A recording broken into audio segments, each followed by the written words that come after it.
যে মানুষ মানুষের বেদনায়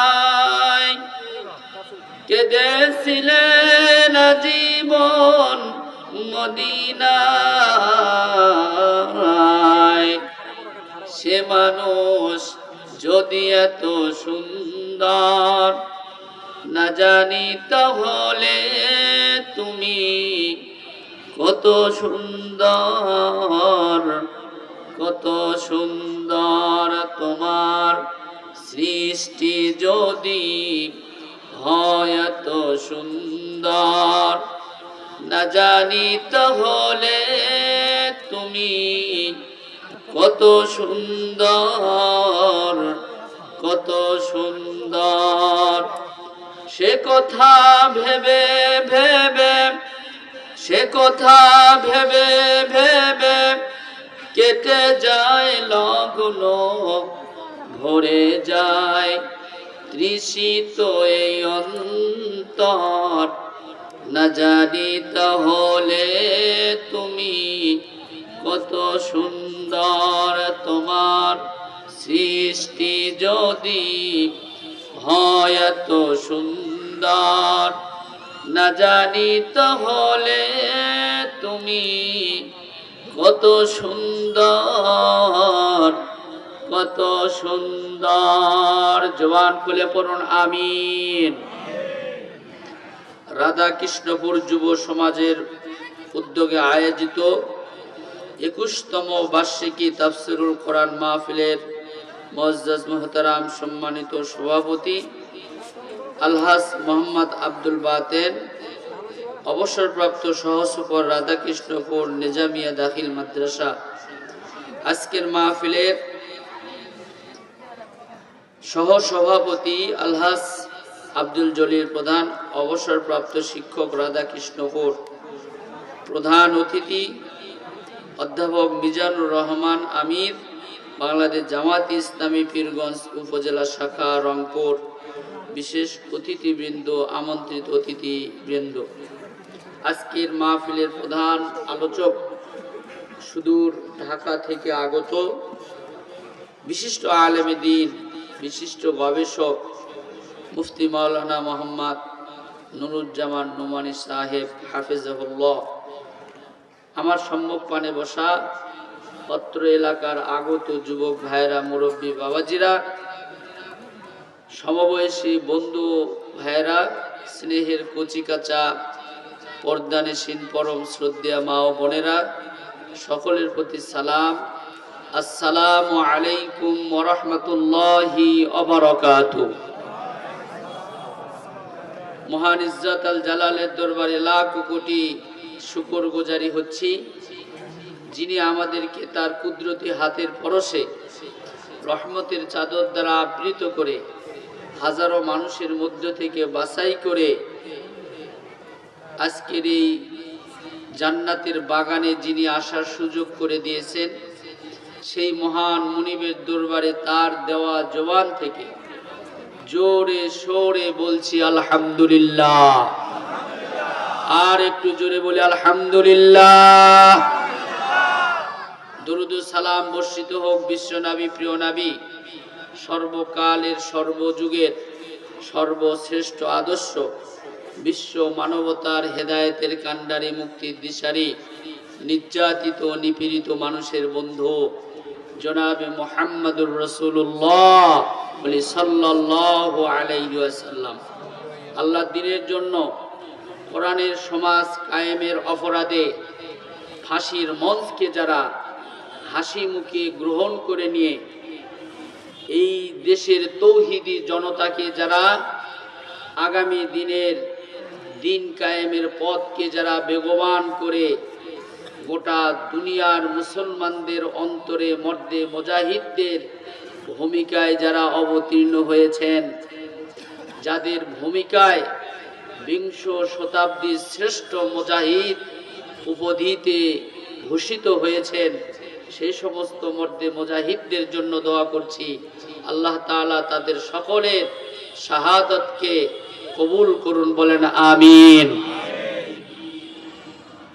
5 5 আগস্টে 16 বছরের এই জাতির বুকের উপরে চেপে বসে থাকা জগাদ্দল পাথর,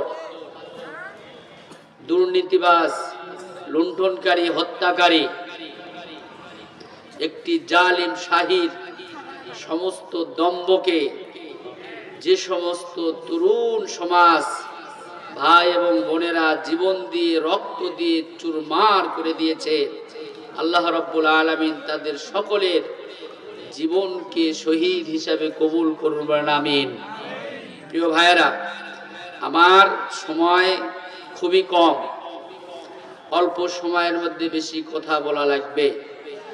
এই জন্য আমি শুরুতে আপনাদের কাছে একটি বিষয় জানাতে চাই, সেটি হলো আজকের মাহফিল হলো কোরআনের মাহফিল। কোরআন বিশ্ব মানবতার একমাত্র হেদায়েতের কিতাব, মানুষের ভাগ্য পরিবর্তনের কিতাব। এই 54 বছরে এই দেশ এবং জাতি বহু জনের শাসন ব্যবস্থা দেখেছে, বহু দুর্নীতি দেখেছে, বহু লুণ্ঠনকারী দেখেছে, বহু টাকার পাচারকারী দেখেছে।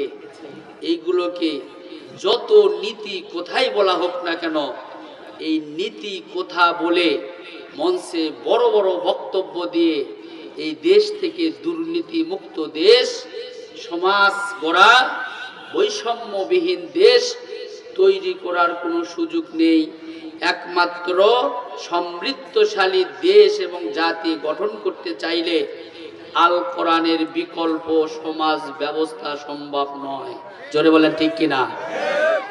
অলরেডি গোটা বাংলাদেশে এই স্লোগান, গোটা বাংলাদেশে অফিস আদালতে, রিক্সা ভ্যানে, চায়ের দোকানে, হোস্টেলে সর্বস্তরের জনগণ তারা এই কথা এখন বলছেন যে আমরা বহু দেখেছি, আমরা আগামী দিনে কোরআনের সমাজ দেখতে চাই।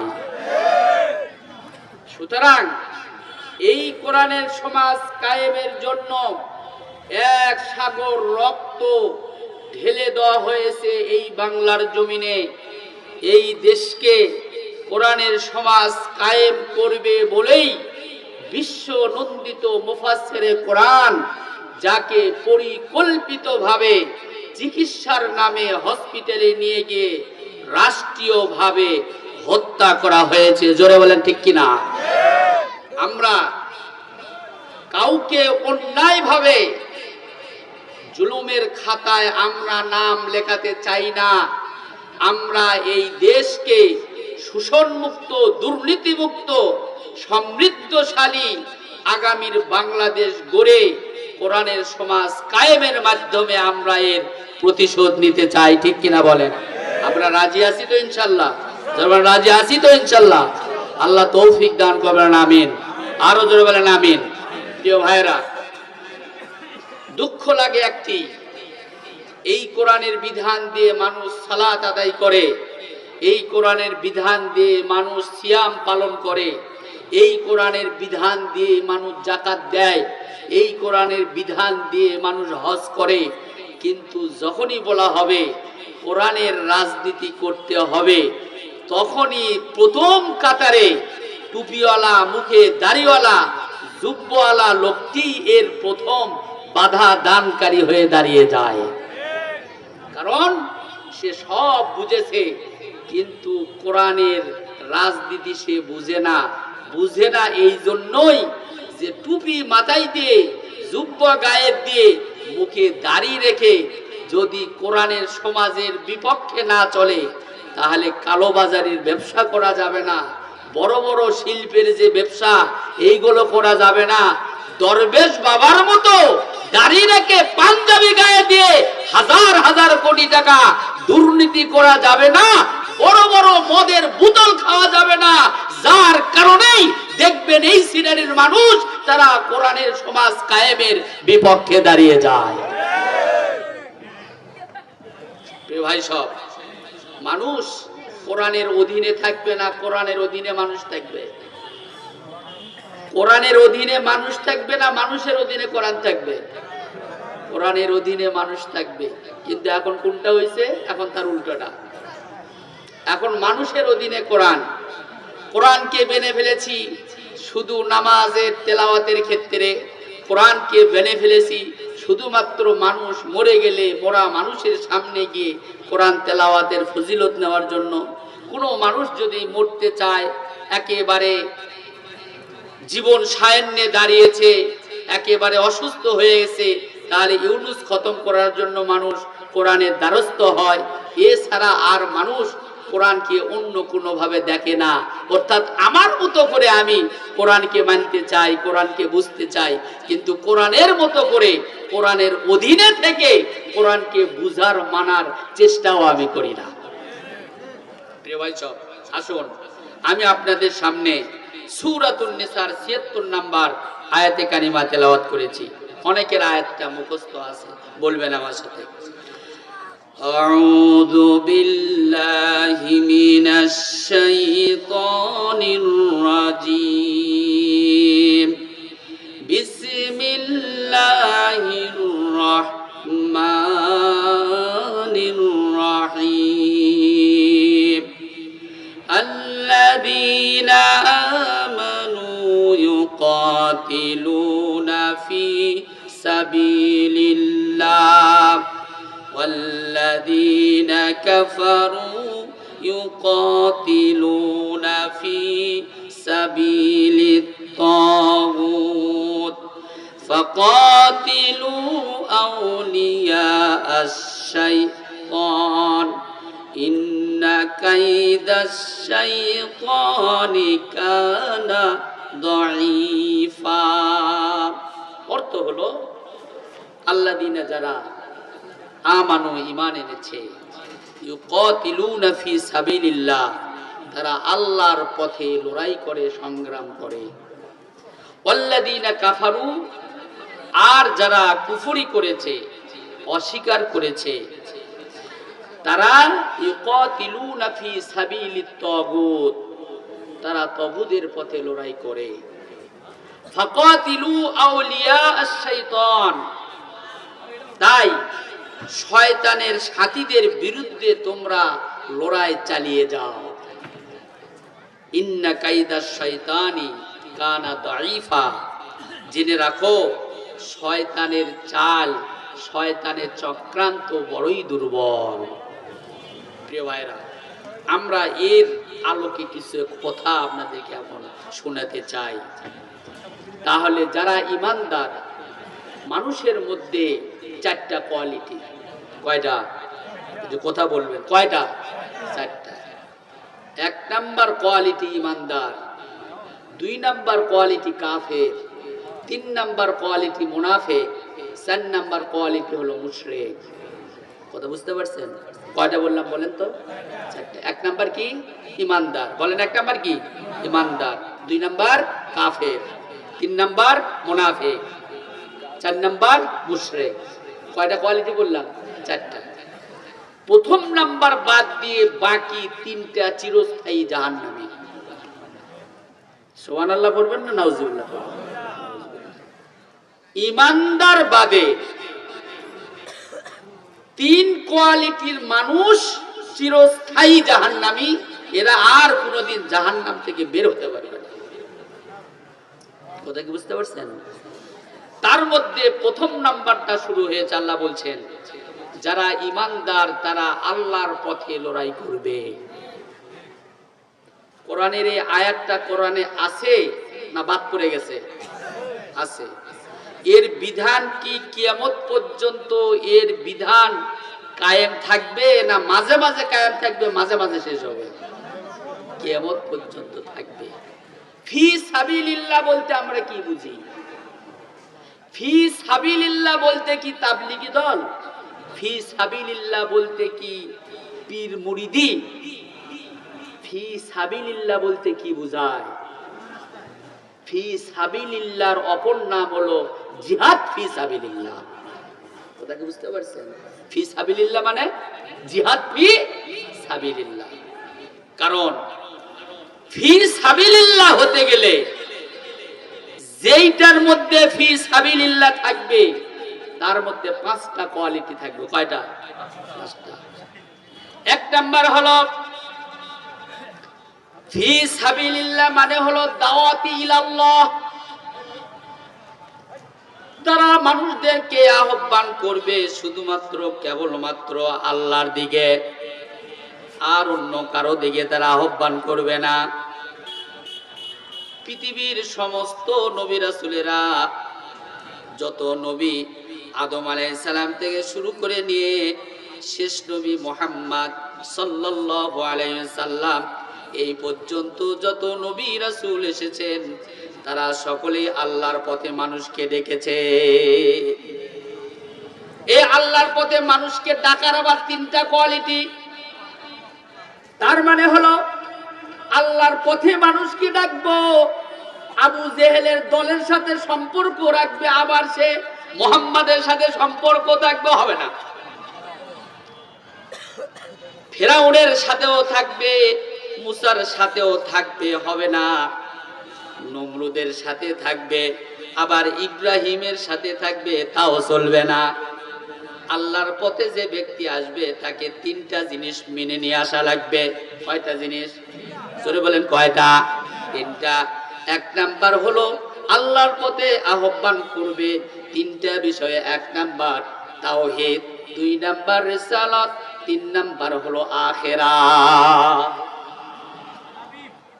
তাওহীদের যতগুলো বক্তব্য আছে, পৃথিবীর সমস্ত নবী রাসূলেরা দাওয়াত দিয়েছেন, একমাত্র প্রথম নাম্বার বলেছে জাতিকে। দেখেন নূহ আলাইহিস সালাম জাতিকে কিভাবে আহ্বান করেছেন।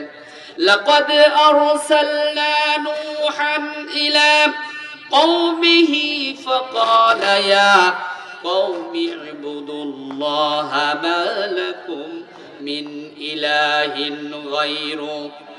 নূহ আলাইহিস সালাম তার জাতিকে বলেছেন, হে আমার জাতির লোকেরা, তোমরা একমাত্র আল্লাহর দাসত্ব করো, আল্লাহর গোলামি করো, আল্লাহ ছাড়া আর অন্য কারো গোলামি করো না। প্রিয় ভাইরা আমার, গোলামি আবার 2 প্রকার। একটা হলো আল্লাহর গোলামি, আর একটা হলো শয়তানের গোলামি।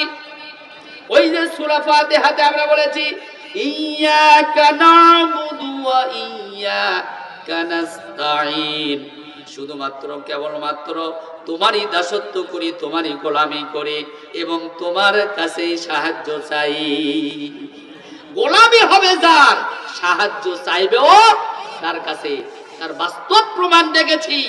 এই দেশের ইসলামী আন্দোলনের নেতৃবৃন্দদেরকে যখন ফাঁসির কাস্টে ঝুলানো হয়েছে, তার আগে তাদেরকে প্রস্তাব করা হয়েছিল যে তোমরা রাষ্ট্রপতির কাছে ক্ষমা চাও। তাদের বক্তব্য ছিল জীবন মৃত্যুর ফয়সালা জমিন থেকে হয় না, আসমান থেকে হয়। সুতরাং আমরা দুনিয়ার কোন মানুষের কাছে আমরা আমাদের প্রাণ ভিক্ষা করতে রাজি না, কারণ জীবন মৃত্যুর মালিক হলো একমাত্র আল্লাহ। জোরে বলতেন ঠিক কিনা?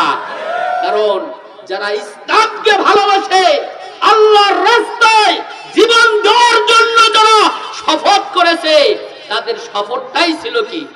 কুল ইন্না সালাতি ওয়া নুসুকি ওয়া মাহইয়ায়া ওয়া মামাতি লিল্লাহি রাব্বিল আলামিন। বলুন, আমার নামাজ, আমার সামগ্রিক ইবাদত, আমার জীবনের কুরবানি, আমার বেঁচে থাকা, আমার মরে যাওয়া, সব কিছু শুধুমাত্র কেবলমাত্র আল্লাহর জন্য। জোরে বলেন ঠিক কিনা? সুতরাং আল্লাহ রাব্বুল আলামিন যুগে যুগে যত নবী রাসূলদেরকে বলছেন, তারা বলছেন, হে জাতির লোকেরা শোনো, তোমরা এই মূর্তি পূজা ছেড়ে দাও, মানুষের তৈরি করা তন্ত্র মন্ত্র ছেড়ে দাও। দুনিয়া এবং আখিরাতে যদি শান্তি পেতে চাও, তাহলে আল্লাহর গোলামি করো, আল্লাহর দাসত্ব করো। এছাড়া আর অন্য কারো গোলামি করো না, অন্য কারো দাসত্ব করো না। জোরে বলেন ঠিক কিনা? তারা শুধু এটাই বলেনি, তারা বলেছেন এই কথা, তাওহীদ মানে হলো সর্বময় ক্ষমতার মালিক যিনি, তিনিই হলেন আল্লাহ। জোরে বলেন, সর্বময় ক্ষমতার মালিক কে? আল্লাহ। এই জাতির লোকেরা নমরুদ সর্বময় ক্ষমতার মালিক নয়, ফিরাউন সর্বময় ক্ষমতার মালিক নয়, আবু জেহেল সর্বময় ক্ষমতার মালিক নয়। সর্বময় ক্ষমতার মালিক তিনি, যিনি সূর্য প্রতিদিন পূর্ব দিক থেকে উদিত করে পশ্চিম দিকে অস্ত নিয়ে যায়, যিনি তোমার জীবন দিয়েছেন, যিনি তোমার মরণ দেন, তিনিই হলেন সর্বময় ক্ষমতার মালিক। জোরে বলেন ঠিক কিনা? প্রিয় ভাই সব, আজকে আমাদের দেশের মানুষ সর্বময় ক্ষমতার মালিক জনগণকে বানায় ফেলছে। কি বলেন? মানুষ বলে না এই দেশের শুধুমাত্র ইসলামকে যারা লালন পালন করে তারা ছাড়া এই দেশের মানুষ, এক শ্রেণীর মানুষ, তারা বলে সর্বময় ক্ষমতার মালিক জনগণ। জোরে বলেন তো দেখি, সর্বময় ক্ষমতার মালিক জনগণকে বললে ঈমান চলে গেছে না আছে? চলে যাবে না? এখনই চলে গেল, এখনই চলে গেছে। কারণ কোন ব্যক্তি যদি সর্বময় ক্ষমতার মালিক জনগণকে মানে, তাহলে সে আল্লাহর সঙ্গে শিরক করল। আন্নাল কুওয়াতা লিল্লাহি জামিআ, সকল ক্ষমতার উৎস হলো আল্লাহ। সকল ক্ষমতার উৎস জনগণ নয়, সকল ক্ষমতার উৎস জনগণ বলেই তো এই দেশের মানুষের চোখকে ফাঁকি দিয়ে, এই দেশের মানুষকে বোকা বানিয়ে, এই দেশের মানুষকে তাদের প্রতিবাদের হাতকে বন্ধ করে দিয়ে দিনের কাজ রাত্রিবেলায় তারা প্রশাসন দিয়ে, পুলিশ দিয়ে এবং নিজের দলকে ভারী করে দিনের ভোর রাত্রি করে তারা সকল ক্ষমতার মালিক জনগণকে বানাইছে। জোরে বলেন ঠিক কিনা? যদি সকল ক্ষমতার মালিক আল্লাহ হইতো, তাহলে দিনের কাজ কখনো রাতে হতো না। এখনো যারা ধান্দাবাজি করতেছে, এই ধরনের ধান্দাবাজি নিয়ে অন্ততপক্ষে অন্য দেশে চলতে পারে, বাংলাদেশে আর চলবে না। কিন্তু করতে দিবে না এই দেশের মানুষ, 18 কোটি মানুষ আর ওই ধান্দাবাজি করতে দিবে না। সুতরাং তোমার ঈমানকে নবায়ন করো, বলো এখন সর্বময় ক্ষমতার মালিক জনগণ নয়, সর্বময় ক্ষমতার মালিক আল্লাহ। প্রিয় ভাইরা আমার, এরপর আল্লাহ রাব্বুল আলামিন বলেন, হযরতে হুদ আলাইহিস সালামের কথা বলতে গিয়ে আল্লাহ তাআলা বলেছেন, ওয়া ইলা আদিন আখাহুম হুদা ক্বালা ইয়া কওমি ইবুদুল্লাহা মা লাকুম মিন ইলাহিন গায়রু।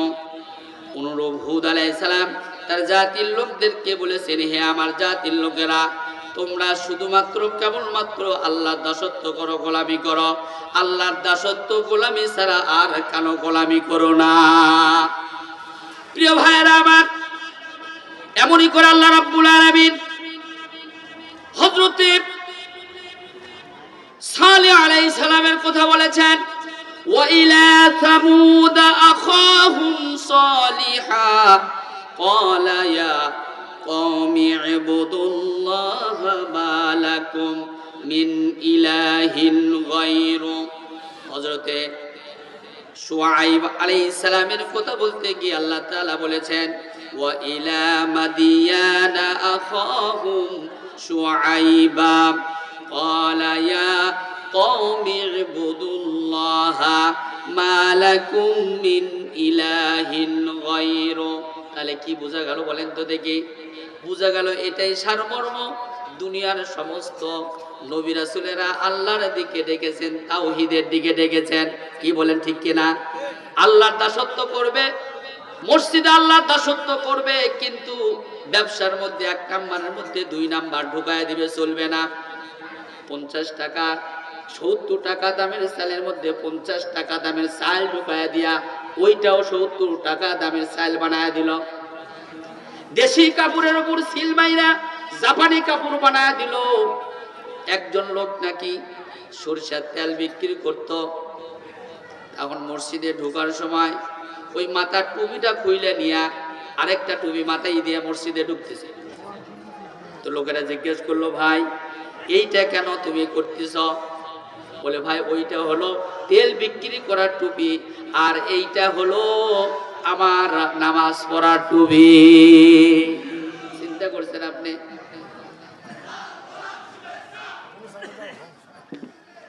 প্রিয় ভাইরা আমার, রব্বুল আলামিন দুনিয়ায় যত ভালো কাজের কথা বলেছেন তার প্রথম নাম্বার ভালো কাজ হলো মানুষকে আল্লাহর দিকে ডাকা। এই ডাকার বেনিফিটটা সব চাইতে বেশি। জোরে একটু তাকবীর দেন। নারে তাকবীর, নারে তাকবীর। প্রধান অতিথির আগমন, শুভেচ্ছায় স্বাগত। নারে তাকবীর। প্রিয় ভাইরা আমার,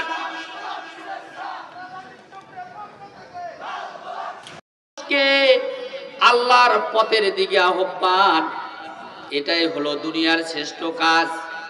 আল্লাহ রাব্বুল আলামিন বলেছেন, ওয়ামান আহসানু কওলাম মিম্মান দাআ ইলাল্লাহি ওয়া আমিলা সালিহান ওয়া ক্বালা ইন্নানি মিনাল মুসলিমিন।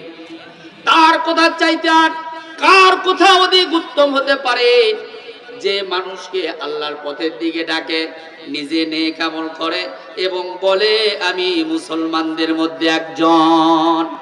প্রিয় বন্ধুগণ আমার, আমাদেরকে সকলের ভূমিকা রাখা লাগবে মুয়াজ্জিনের মতো।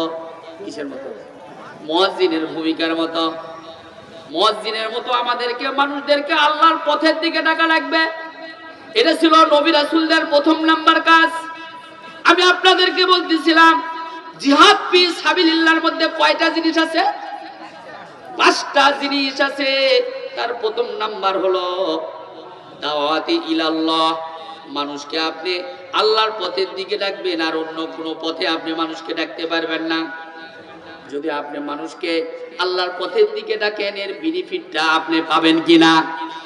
পরকালে গিয়ে একজন মানুষ দেখবে তার জীবনের অনেক নেক আমল, বান্দা বলবে রব্বুল আলামিন আমি তো আমার জীবনে এত নেক আমল করি নাই, তো আমার এত নেক আমলগুলো করতে গিয়ে আসলো। বান্দার এই প্রশ্নের জবাবে আল্লাহ তাআলা বলবেন, বান্দারে দুনিয়ার জিন্দেগিতে তুমি যেমন নিজে নেক আমল করেছো, মানুষকে আমার পথের দিকে ডেকেছো, তুমি 2 জন তৈরি করে রেখেছো।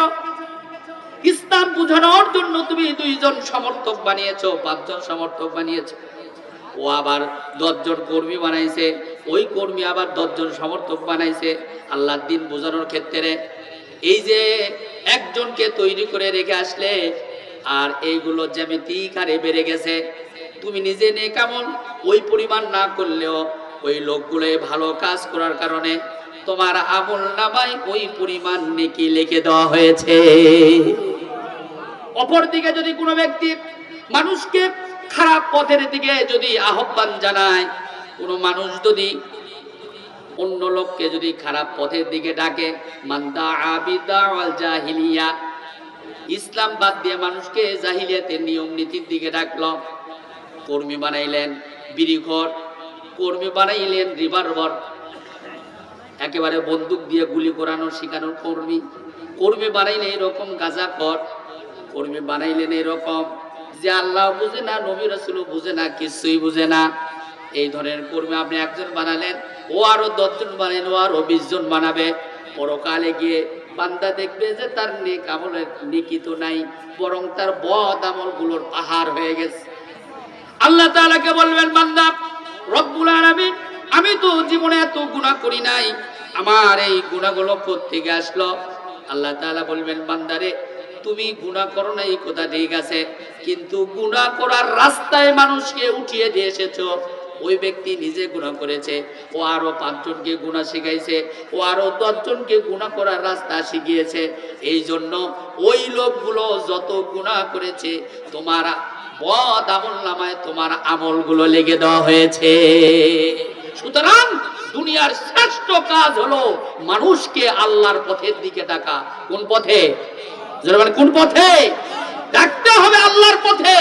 আর আল্লাহর পথের দিকে ডাকার 3টি কোয়ালিটি, তাওহীদ, রিসালাত, আখিরাত। মানুষকে এই 3টা কথার ভিত্তিতে ডাকতে হবে। সে আল্লাহর পথেও থাকে আবার শয়তানের পথেও থাকে, তাহলে সেটা আল্লাহর পথ নয়, সেটা দাওয়াতি ইলাল্লাহ নয়। দাওয়াতি ইলাল্লাহ নয় বলেই তো মারামারি লেগে নিজেরা বললো, ঠিক কিনা? নবীওয়ালা কাজে নিজেরা মরে, এরকম দেখছেন নাকি পৃথিবীতে? ইতিহাস আছে? মুসা আলাইহিস সালামের গ্রুপের লোক মুসা আলাইহিস সালামের সাথে মারামারি লাগা মরছে, দেখাতে পারবেন? জোরে বলেন। পৃথিবীতে এমন কোন নবী রাসূলদের সমর্থকদের মধ্যে এরকম নিজেদের মধ্যে দোলাদলি হয়ে মরছে এরকম দেখাতে পারবেন না। বর্তমানে বাংলাদেশে বৃহৎ ইসলামী আন্দোলন, যাদেরকে জাতি আগামী দিনে রাষ্ট্রীয় ক্ষমতায় দেখতে চায়, বলেন তো দেখি তাদের জন্ম 84 বছর এই দেশে, একটি বারো কি তাদের মধ্যে নিজেদের পদ পদবি নিয়ে কাজ করতে গিয়ে দোলাদলি কইরা মরছে একটা ইতিহাস দেখাতে পারবেন? জোরে বলেন, দেখাতে পারবেন? পারবেন না। সুতরাং ওটা কখনো নবীওয়ালা কাজ নয়। যে নবীওয়ালা কাজে থাকা যায়, আবার শয়তানের দলের সাথেও থাকা যায় নিজেদের পদ পদবি সুবিধা নেওয়ার জন্য, এটা কখনো নবীওয়ালা কাজ হতে পারে না। এটা হলো শয়তানি কাজ। ধরে বলেন ঠিক কিনা? নবীওয়ালা কাজের ভিত্তি হলো তাওহীদ থাকা লাগবে, তার ভিতরে রিসালাত থাকা লাগবে। কোন বুজুর্গের দ্বীনের কথা ইসলাম নয়, কোন বড়দের কথা ইসলাম নয়। ইসলাম হলো কোরআন এবং হাদিস, এর বাইরে কোনো ইসলাম নাই। কি বলেন? জোরে বলেন। 2 নাম্বার হলো ফি সাবিলিল্লাহর পথ। দ্বিতীয় নাম্বার হলো শাহাদাত আলান নাস। নবী রাসূলেরা যেমন তারা দ্বীনের পক্ষে শুধু বক্তব্য দেয় নাই, কর্মসূচি ঘোষণা করে নিজেরা পকেটের মধ্যে হাত গুটিয়ে নিয়ে বসে থাকে নাই। নবী রাসূলেরা কর্মসূচি ঘোষণা করে জিহাদের ময়দানে নিজেরা মধ্যে মুজাহিদের মতো নেতৃত্ব দিয়েছেন কিনা? নবী রাসূলেরা হলেন শাহেদ, বাশির, নাজির। কয়টা? 3টা। নবীরা হলেন সাক্ষীদাতা, নবীরা হলেন জান্নাতের সুসংবাদদাতা, নবীরা হলেন জাহান্নাম থেকে মানুষকে ভীতি প্রদর্শনকারী। আজকের দুনিয়ায় আমরা দেখতেছি নবী রাসূলদের মধ্যে যদি কোয়ালিটি গুলো থাকে, নবী রাসূলেরা নাই। এখন এই কোয়ালিটিতে এখন আলেম ওলামা কিনা বলেন? কোন আলেম ওলামা? জালেম ওলামা। বিগত দিনের 16 বছরে কারা আলেম আর কারা জালেম, এটা কিন্তু বাংলাদেশে প্রমাণ হয়েছে, ঠিক কিনা? আমাদের দেশের প্রখ্যাত একজন আলেমে দ্বীন ডক্টর মোহাম্মদ লুৎফর রহমান কি বলছিলেন? এটাই শেষ কথা, এটাই চূড়ান্ত কথা, এটাই সত্য কথা। মিজানুর রহমান আবার আসবে, তবে বিজয়ের বেশে আসবে। জনগণ ঠিক কিনা? আবার আসছে কিনা? যে সমস্ত আলেম হকপন্থী, তাদের জীবনে 3টা জিনিস টাকা লাগবে। হয় তাদের বিরুদ্ধে মামলা হবে গ্রেফতার করার জন্য, অথবা তাদেরকে হত্যা করার জন্য রাষ্ট্রীয়ভাবে পরিকল্পনা গ্রহণ করা হবে, নইলে তাদেরকে দেশ থেকে বের করে দেওয়া হবে। সূরা আনফাল পড়ুন। সুতরাং যারা বিগত দিনে জালিমদের সাথে আঘাত করে নিজেদের জীবনের আখের গোছানোর জন্য ধান্দাবাজি করেছেন, আজকে যতই বড় বড় গল্প দেন, এই দেশ এবং জাতি চিনে ফেলেছে সত্যকে আর মিথ্যাকে। জোরে বলেন। প্রিয় ভাইরা আমার, তাহলে জিহাদ ফি সাবিলিল্লাহর 2 নাম্বার হলো শাহাদাত আলান নাস। এইটা হলো 2 নাম্বার কোয়ালিটি। আল্লাহ রাব্বুল আলামিন বলেছেন, ইন্না আরসালনা ইলাইকুম রাসূলান শাহিদান আলাইকুম কামা আরসালনা ইলা ফিরআউনা রাসূলা। আমি তোমাদের প্রতি রাসূল পাঠিয়েছি সাক্ষী স্বরূপ। কেন সাক্ষী বানালেন? সাক্ষী এই জন্য বানালেন, কে নবীর পক্ষে ছিল আর কে বিপক্ষে ছিল, কিয়ামতের দিন নবীরা সাক্ষী দিবে। এরপর আল্লাহ রাব্বুল আলামিন বলেন, ইয়া আইয়ুহান নাবিয়্যু ইন্না আরসালনাকা শাহিদাও ওয়া মুবাশশিরাও ওয়া নাযীরা। প্রিয় বন্ধুগণ আমার, 3 নাম্বার হলো কিতাল ফি সাবিলিল্লাহ।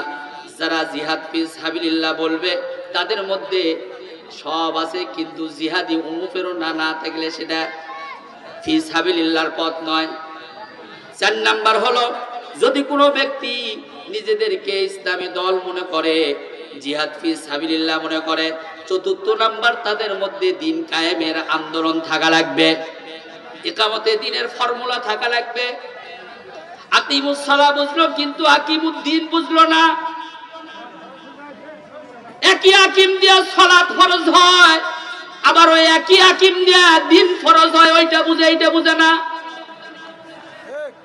আমাদের দেশের মাওলানারা খালি ফতুয়াবাজ, ফতুয়ার ইন্ডাস্ট্রিজ, এইটা বেদাত, ওইটা বেদাত, ওইটা বেদাত, এইটা শেষ। আবার জালিমদেরকে মঞ্চে রেখে তারা আবার তাদের নেতৃত্বের কাজ করে। কি বলেন, আছে কি না এরকম? প্রিয় বন্ধুগণ আমার, ইকামতে দিন মানে আনাতিমুদ্দিন ওয়ালা তাতাফাররাকু ফিহি, দিন কায়েম করো, এই ব্যাপারে তোমরা মত পার্থক্য করো না।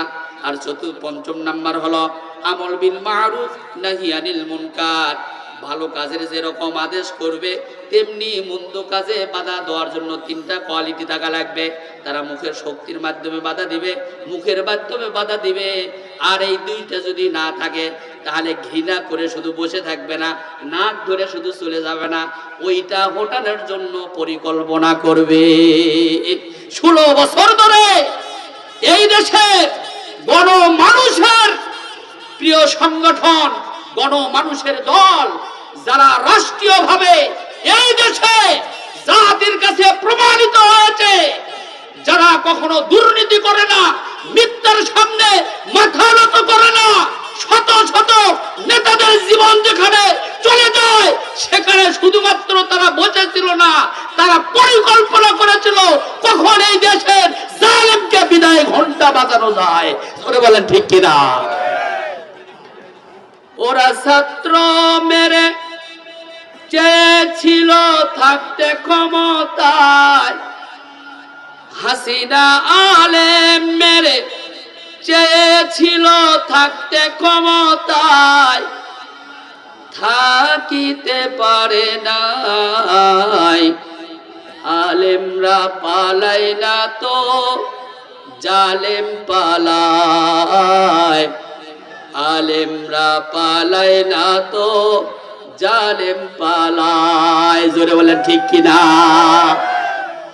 ওরা ছাত্র মেরে চেয়েছিল থাকতে ক্ষমতায়, হাসিনা আলেম মেরে চেয়েছিল থাকতে ক্ষমতায়, থাকিতে পারে নাই। আলেমরা পালায় না তো জালেম পালায়, আলেমরা পালায় না তো জালেম পালায়। আমার দেশের জনগণ 5ই আগস্ট হয়ে গেল হাসিনার পতন, ঠিক কিনা?